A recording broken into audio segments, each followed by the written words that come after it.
Meditemos un poco sobre el Evangelio del domingo y así nos preparemos muy bien también para la liturgia católica dominical. Este domingo tenemos digamos que unos textos muy especiales, muy importantes, muy buenos, que nos van a ayudar muchísimo en nuestra vida, en nuestra situación. Recuerde que la palabra del domingo, los evangelios, las lecturas del domingo, siempre nos proponen una guía para toda la semana, que toda la semana esté iluminada pues por el evangelio del domingo y las lecturas del domingo, por toda la liturgia dominical. Lo estamos tomando desde San Marcos en el capítulo 12, versículo 28. Acercándose uno de los escribas que le había oído discutir y advirtiéndolo bien que les había respondido, le preguntó: ¿cuál es el primero de todos los mandamientos? Jesús le contestó: el primero es: escucha, Israel, el Señor nuestro Dios es el único Señor, y amarás al Señor tu Dios con todo tu corazón, con toda tu alma, con toda tu mente y con todas tus fuerzas. Y el segundo es: amarás a tu prójimo como a ti mismo. No existe otro mandamiento mayor que estos. Le dijo el escriba: muy bien, maestro, tienes razón al decir que el único y que no hay otro fuera de él. Y amarle con todo el corazón, con toda la inteligencia, con todas las fuerzas, y amar al prójimo como a mí mismo, vale más que todos los holocaustos y sacrificios. Jesús, viendo que le había contestado con sensatez, le dijo: no estás lejos del reino de Dios. Y nadie más se atrevía ya a hacerle preguntas. Ahí está pues el evangelio que vamos a leer el domingo desde San Marcos. Y qué bueno pues compartir un poco sobre esto. Comencemos por esa pregunta: ¿cuál es el mandamiento principal? Y sin duda, este escriba, este personaje le hace esa pregunta para tentarlo, para cazarlo.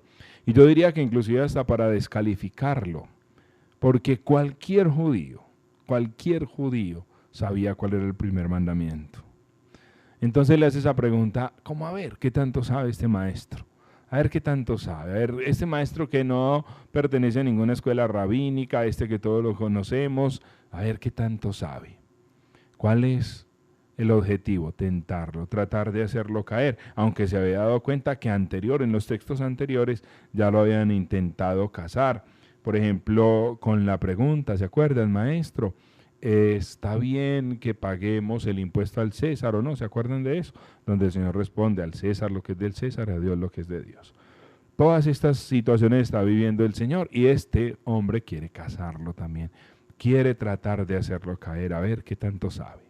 Además, ellos no solo tenían sus 10 mandamientos, como nosotros hasta el día de hoy lo conocemos, sino que habían sistematizado esos mandamientos en 613 preceptos, 613 leyes, normas que las tenían organizadas en dos partes, unas positivas y otras negativas.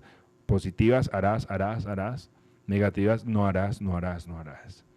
Todas esas normas especificadas minuciosamente para no caer, cuánto se podía caminar un sábado, por ejemplo, cuánto se tenía que echar de agua para lavarse las manos, cuánto de esa ramita, cuánto de esto, o sea, un montón de detalles ellos tenían especificados.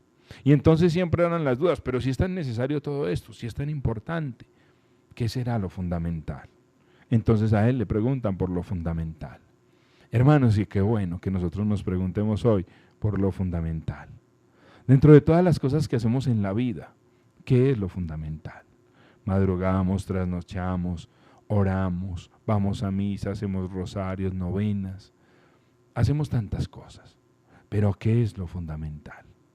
Hoy le podríamos preguntar también eso al Señor. Señor, estoy haciendo tantas cosas, pero no hallo paz, no hallo tranquilidad. No para casarlo como este hombre, sino con la sinceridad del corazón. En este domingo, en este fin de semana, Señor, ¿qué es lo fundamental en mi vida? ¿Qué es lo que yo tengo que hacer realmente? ¿Sí? En otros momentos le van a preguntar, ¿cuáles son las obras que tenemos que hacer? Y él va a decir: la obra es que creáis en mí. La obra es que creáis en mí, la única obra. Lo primero que el cristiano, que el creyente tiene que vivir es amar a Dios, el primer mandamiento. Que podríamos decir también dejarse amar por Dios, recibir su amor, porque nosotros amamos, porque Él nos amó primero. ¿Qué tanto nos dejamos amar por Dios? ¿Qué tanto nos sentimos hijos de Dios? Jesús tenía esa claridad. Desde pequeño, cuando la Virgen va a buscarlo en el templo, porque se ha extraviado, lo regaña un poco y él que le dice, ¿no sabías que yo tenía que estar ocupado en las cosas de mi Padre? Seguro, firme, que Él es el Hijo de Dios. Ahora, en el bautismo se abren los cielos y se oye la voz que dice, este es mi Hijo amado. En la transfiguración, este es mi Hijo amado. En el Padre Nuestro, ¿cómo oramos, Señor? Padre, no tenemos comida, no has comido. Mi alimento es hacer la voluntad de mi Padre. Está muy preocupado, muy afanado, allá en el huerto de los olivos. Padre, si es posible, aparta de mí este cáliz. Jesús está seguro que su Padre lo ama. Jesús está seguro que su Padre lo ama. Nosotros estamos seguros que Dios nos ama. Hemos sentido el amor de Dios en nuestra vida. Un día, una de mis hijas más pequeñas, la más pequeñita de 3 que tengo, estaba en la mitad de la cama, así en medio de mi esposa y yo, y decía, mi papá me ama, mi mamá me ama, mis hermanitas me aman, mis abuelos me aman, mis profesores me aman. Ella está segura que la aman. A los seres humanos nos mata ese desamor. El no sentirnos amados, el sentirnos más bien despechados tantas veces, decimos en Colombia, con una resaca, con una tristeza, con un dolor, porque no hay quien nos ame. Pero el primer mandamiento, lo primero que yo tengo que hacer es comprender que Él me ama, que yo soy amado de Dios, que yo soy hijo de Dios. Ese es el primer mandamiento, eso es lo fundamental. De ahí para adelante pueden surgir los otros. Amar al otro como a mí mismo. Amarme yo. Si yo no me dejo amar por Dios, no puedo amarme. Y menos puedo amar a los otros. El principal mandamiento es ese. Esa es la claridad, que es lo fundamental de nuestra vida, de nuestra experiencia. Un Dios que nos ama.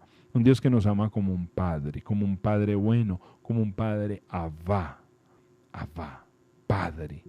No hemos recibido un espíritu de esclavos para recaer en el temor, sino un espíritu que nos hace exclamar, Abba, Padre. El Espíritu de Dios es el amor. Dios es amor. Y al final este hombre solo le queda convencerse y tratar de seguir lo que Jesús está diciendo, y vuelve y repite lo mismo, y no valen los holocaustos, y no vale prender velitas, y no vale hacer oraciones, y no vale hacer un montón de cosas, si usted no está amando, si yo no estoy amando. El amor es lo fundamental, y el amor es acción, el amor es hacer, el amor es abrazar, el amor es entregarme, el amor es pensar en el otro. Y el Señor le dice, no estás lejos del reino de Dios. ¿Y cómo voy a estar lejos si estaba al lado de Jesús? No estás lejos, mire qué bonito. No estás lejos porque el reino está ahí, es Jesús. Es el mismo Jesús, el que está al lado de nosotros. Ya el pueblo de Israel, desde el Deuteronomio capítulo 6, versículo 4, dice, Shema Israel, el Shema. Escucha Israel. Amarás al Señor tu Dios. Para yo poder sentir ese amor del que estoy hablando, tengo que escuchar. No hay otra manera. Escuchar. El amor entra por el oído. Por eso el Señor sana al sordo. Por eso el Señor nos tiene que sanar de nuestras sorderas. Porque todo ese amor, todo ese vacío de amor que tenemos, solo lo vamos a llenar escuchándolo a Él. Una palabra tuya bastará para sanarnos. No lo sanó ungüento, ni medicina alguna, sino tu palabra. Y la única manera de recibir la palabra es escuchar. Audire en latín, que es muy cercano a obedire, obedecer. El que escucha, ama. El que escucha a Dios puede amar. Hermanos, que el Señor nos bendiga, nos ayude, nos proteja. Que este fin de semana, que estos días sean de gran bendición para todos nosotros.